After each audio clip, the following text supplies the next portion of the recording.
تحریک انصاف اور جمعیت علماء اسلام آگ اور پانی، پچھلے 10 سال کی کہانی۔ تو اب یہ دونوں قریب آ رہے ہیں اور ملاقاتیں ہو رہی ہیں۔ مولانا فضل الرحمان صاحب پاکستان تحریک انصاف کے رہنماؤں سے مل رہے ہیں اور پاکستان تحریک انصاف کے رہنما مولانا فضل الرحمان صاحب کے ساتھ رابطے میں بھی ہیں، ملاقاتیں بھی کر رہے ہیں، اور اس بات کی کوشش کی جا رہی ہے کہ جو ایک دھرنا ہونا ہے، ایک لانگ مارچ ہونا ہے،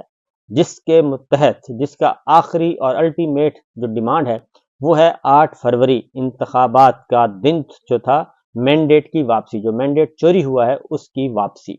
اس پہ مولانا فضل الرحمان صاحب بھی متفق ہیں، پاکستان تحریک انصاف بھی متفق ہے، اور باقی 5 جماعتیں اور بھی ہیں، وہ بھی آن بورڈ ہیں، وہ پہلے ہی الائنس بنا چکی ہیں۔ تو تحریک انصاف اور جے یو آئی میں دوریاں کم ہو رہی ہیں۔ مولانا فضل الرحمان صاحب سے فوری رابطے کیے گئے ہیں، اور اسد کیسر صاحب جو ہیں وہ بہت جلد ان سے ملاقات بھی کریں گے، اور باقاعدہ طور پہ ایک مشترکہ طور پہ ایک جلسہ کرنے کی بات کی جائے گی، ایک دوسرے کو جلسے میں مدعو کیا جائے گا، اور چونکہ کمبائنڈ اپوزیشن کے سربراہ محمود خان اچکزئی صاحب ہیں اور وہ مولانا فضل الرحمان صاحب کو انوائٹ کریں گے، اور دیکھنا ہے کہ اس سے پہلے کچھ چیزیں طے ہونی ہیں، تو اس کے بعد پھر اس کا تعین کیا جائے گا، کیونکہ اس دوران پاکستان تحریک انصاف کی کور کمیٹی کا اجلاس بھی ہوا ہے، اس میں بھی کچھ اہم ایجنڈا تھا، لیکن پہلے اس ایجنڈے میں جو زیر بحث چیزیں آئیں وہ ریلیٹ کرتی ہیں کہ جو پاکستان تحریک انصاف کو لوگ چھوڑ گئے 9 مئی کے بعد، ان میں سے بہت سے لوگ واپس آنے کے لیے تیار ہیں، اور اب ان کا مقدمہ جو ہے وہ عمران خان صاحب کے سامنے رکھا جائے گا۔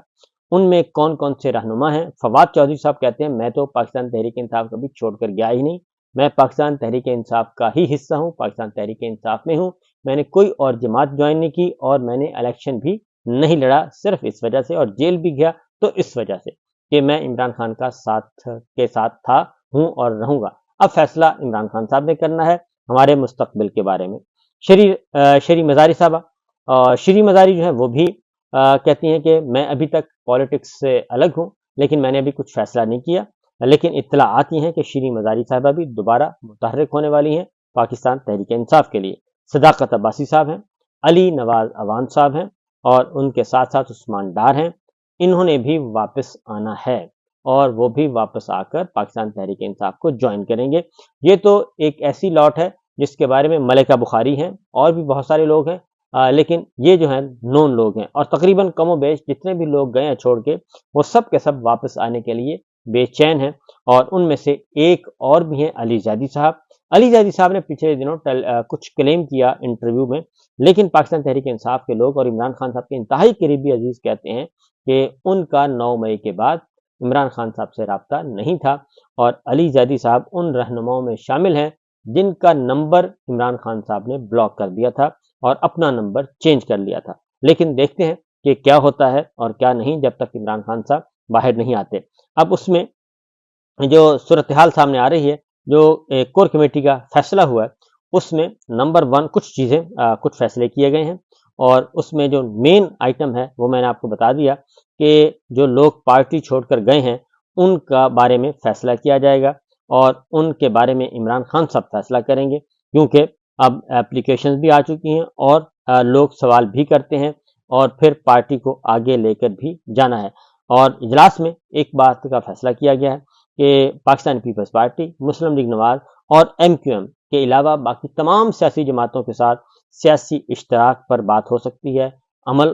تعاون ہو سکتا ہے، مل کر تحریک چلائی جا سکتی ہے، لیکن ان 3 جماعتوں کے ساتھ بالکل نہیں، کیونکہ ان 3 جماعتوں سے ہم نے مینڈیٹ واپس لینا ہے۔ اس لیے یہ جتنا بھی پریشر آئے، کہیں سے بھی پریشر آئے، یہ پریشر ہم قبول نہیں کریں گے۔ نون لیگ، پیپلز پارٹی، ایم کیو ایم، ان سے بات چیت کرنے کا مطلب ہے کہ ہم نے جو مینڈیٹ ہمارا چوری ہوا ہے، ہم اس حق سے دستبردار ہو گئے ہیں، یعنی جن سے انہوں نے کہا کہ ہم نے اپنا جو چوری ہوا ووٹ ہے وہ واپس لینا، اور پھر یہ کہ پچھلے تقریباً 9 مئی کے بعد اور اس سے پہلے جو ظلم ہوا پاکستان تحریک انصاف اور اس کے کارکنان پہ، تو اس میں تو یہ دونوں جماعتیں، پیپلز پارٹی اور مسلم لیگ نواز شامل تھی، اور پی ڈی ایم کی پوری سرکار شامل تھی، اور ان کا تو بہت زیادہ عمل دخل ہے، اس لیے ان سے بات چیت نہیں ہو سکتی۔ عمران خان صاحب سے کل علیمہ خان صاحبہ نے اور ان کی بہنوں نے، دیگر بہنوں نے ملاقات کی، اور اس میں ہماری اطلاعات کے مطابق بھی ہمارے سورسز بھی یہ کہتے ہیں کہ عمران خان صاحب انتہائی خوش، مطمئن اور حشاش بشاش ہیں، اور نہ صرف وہ حشاش بشاش ہیں بلکہ وہ اس وقت مکمل طور پر فٹ ایکسرسائز کر رہے ہیں، کسی قسم کی پریشانی نہیں، اور مطمئن اور پر اعتماد نظر آ رہے ہیں۔ اور جیل حکام کے مطابق آج کل وہ کافی زیادہ ریلیکس فیل کر رہے ہیں، اور جو انہوں نے اپنی بہنوں کے ساتھ گفتگو کی اس میں انہوں نے کہا کہ باہر جا کر میرا ایک پیغام دے دیں سب کو، میڈیا کو بھی، پارٹی کو بھی، اور ان تک بھی پہنچا دیں جو ڈس انفارمیشن پھیلا رہے ہیں اور جو لفظ ڈیل کا استعمال کر رہے ہیں۔ انہوں نے کہا ہے کہ جی میری ڈکشنری میں اور میری سیاست میں لفظ ڈیل نام کی کوئی چیز نہیں ہے، نہ میں نے ڈیل کرنی ہے، نہ میں نے کسی کو ڈیل دینی ہے، نہ میں نے این آر او لینا ہے، نہ این آر او دینا ہے۔ اور اس کے بعد انہوں نے کہا کہ 3 بنیادی شرائط ہیں، اور بڑے کیٹاگوریکلی انہوں نے کہا 3 بنیادی شرائط ہیں، یہ 3 شرائط پوری ہوں گی تو ہم اس کے بعد بات چیت کریں گے۔ نمبر 1 یہ کہ تمام جو جھوٹے بے بنیاد مقدمات ہیں وہ ختم کیے جائیں تمام رہنماؤں پہ، تمام کارکنان پہ۔ نمبر 2 بے گناہ سیاسی قیدی جو گرفتار ہیں، کارکنان ہیں، رہنما ہیں، ان سب کو رہا کیا جائے۔ اور نمبر 3 9 مئی نہ انہوں نے کہا کہ ہم نے کروایا، نہ ہم نے کیا، نہ کروایا، اور نہ ہی ہم اس کے رسپانسیبل ہیں۔ اس کے بعد 9 مئی کی آڑ میں جو کچھ کیا گیا وہ ایک ظلم ہے۔ آگے جا کے عمران خان صاحب نے کہا ہے کہ یہ بھی جا کے پیغام دے دیجئے کہ اس کے بعد جب تک 8 فروری کا مینڈیٹ واپس نہیں ہوگا، 8 فروری کے انتخابی نتائج کے مطابق جب تک پاکستان تحریک انصاف کو اس کا حق، عوام کو ان کا مینڈیٹ واپس نہیں کیا جائے گا، تب تک سوال ہی پیدا نہیں ہوتا کہ ہم کوئی بات چیت بھی شروع کرنے کی پوزیشن میں ہوں۔ 8 فروری کا واپس کریں، مینڈیٹ واپس کریں، اور رہا کریں قیدیوں کو اور کارکنان کو، جھوٹے بے بنیاد مقدمات ختم کریں۔ جب یہ ساری چیزیں 3 چیزیں مان لی جائیں گی تب ہم کہیں گے آئیں ہمارے ساتھ بات چیت کر لیں۔ یہ بات چیت ہوگی، اور یہ بات چیت بھی ملک کے مفاد میں ہوگی، ملک کے مفاد میں ہوگی، قوم کے مفاد میں ہوگی۔ اس میں بھی کوئی ذاتی ایجنڈا بالکل نہیں ہوگا، خفیہ ایجنڈا نہیں ہوگا، ہڈن ایجنڈا نہیں ہوگا، ہڈن مطالبات نہیں ہوں گے۔ اور جب بھی یہ نوبت آئے گی، جب بھی اس بات چیت کی نوبت آئے گی تو اس سے پہلے خود پاکستان تحریک انصاف کی لیڈرشپ جو ہے وہ میڈیا کو، عوام کو انفارم کرے گی۔ لہٰذا اس وقت تک انہوں نے کہا کہ کسی قسم کی کوئی ڈیل شیل کا دور دور تک نہیں ہے۔ اب اصل بات یہ ہے کہ کل اگر آپ سنیں تو ان کی جو بہنیں ہیں عمران خان صاحب کی، وہ بہت مطمئن نظر آ رہی ہیں، بہت خوش تھیں۔ اس کی وجہ آپ کو میں ایک بتا دیتا ہوں کہ مقدمات جو ہیں، اب مقدمات ایک طرف تو جو ججز کا خط ہے، اور اسلام آباد سپریم کورٹ میں اب جو تمام Peshawar high courts, Lahore high courts اور اسلام آباد ہائی کورٹس کے تمام ججز جو ہیں وہ سب کے سب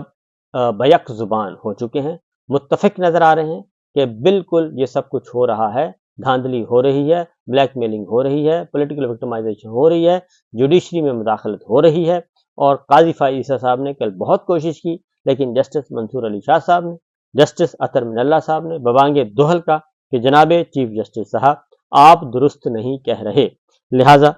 اس طرف سے جو ایک ہوا کا تازہ جھونکا آیا ہے، اور اب پتہ چلا ہے کہ جسٹس ارباب طاہر صاحب کے والد کو اٹھایا گیا تھا، جسٹس عمر عطا بندیال صاحب تھے، ان کے نوٹس میں جب یہ بات لائی گئی تو انہوں نے اٹارنی جنرل، موجودہ اٹارنی جنرل سے بات کی، موجودہ اٹارنی جنرل فوجی حکام کے پاس گئے، اسٹیبلشمنٹ کے پاس گئے، انہوں نے اس کو ڈینائی کیا کہ جی ہم نے ایسا نہیں کیا، لیکن جسٹس ارباب طاہر صاحب نے کہا کہ ایسا ہی ہوا ہے، میرے والد صاحب کو اٹھایا گیا تھا، ان کے والد صاحب کو اٹھایا گیا، جسٹس محسن قیانی صاحب کے بردر ان لا کو اٹھایا گیا، ان کو کرنٹ لگائے گئے، اور اس کے بعد جسٹس بابر ستار صاحب کے بیڈ روم میں کیمرے فکس کیے گئے۔ تو یہ ساری کی ساری ایک عجیب و غریب، جسٹس جہانگیری صاحب کو کہ بھی رشتہ داروں کو اپروچ کیا گیا، ان کو بھی کہا گیا، مجبور کیا گیا۔ تو یہ جو سارا دھندا چل رہا تھا وہ سارا ایکسپوز ہو چکا ہے۔ اسی لیے اب اس بات کا قوی امکان ہے کہ قاضی فائز عیسیٰ صاحب جو ہیں اب وہ اپنا من پسند کھیل نہیں کھیل سکیں گے، اور جو ان کو ایکسٹینشن کا لالی پاپ دیا ہوا ہے وہ ایکسٹینشن کا لالی پاپ جو ہے شاید اب پورا نہ ہو سکے